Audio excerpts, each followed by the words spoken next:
And one of the hardest things you will ever face in your road to destiny is forgiveness. That's the hardest thing you're going to ever face, guys. Now follow me here.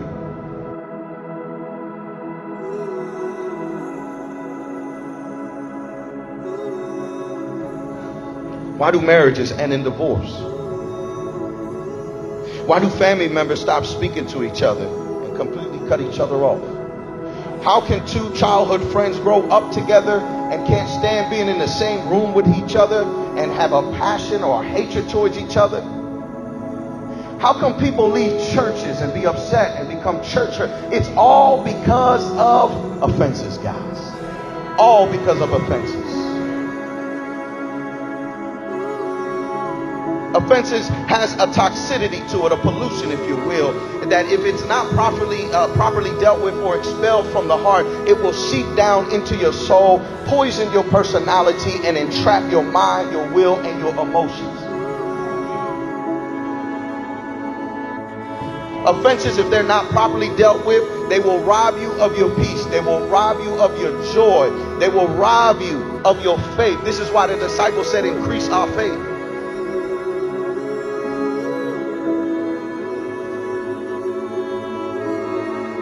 Listen, there's a story of two twins, right, that were raised by an alcoholic father, right? One of them became an alcoholic.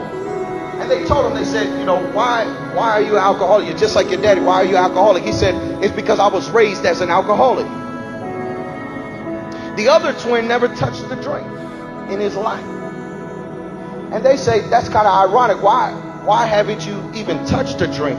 He said, because I was raised by an alcoholic father. And I don't want to be like him.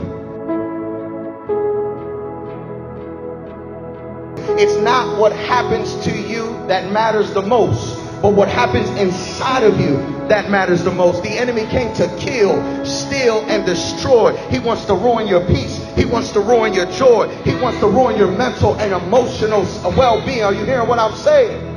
Why are we suffering from so much depression, so much anxiety attacks? He's after your peace. You have to let it go. You have to let it go. And as long as you are tied to your past, you cannot reach forth to the future of your destiny. Peter asked Jesus, how many times do I forgive him if he comes to me and offends me in one day 7 times? Peter is a hypochondriac trying to find excuses for his dysfunction. Peter is trying to find an excuse why he cursed and why he cuts people's ears off. He's trying to find an excuse by blaming it on somebody else. Jesus told him, even if he comes to you 7 times and offends you, 70 times 7, you forgive him. And the disciples screamed out and they said, God, you got to increase our faith.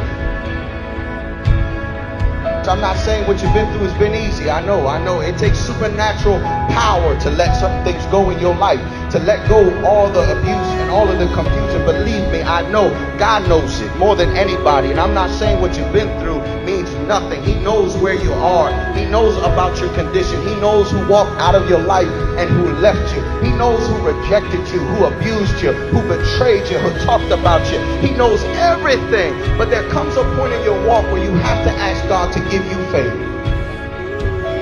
Faith to let it go. Faith so I can move forward. Faith so I can succeed. Faith so I can reach my destiny. Faith so I can forgive those who hurt me. Faith to forgive my parents who betrayed me, who speak negativity over my life. Faith, God, increase my faith so I can continue to move forward.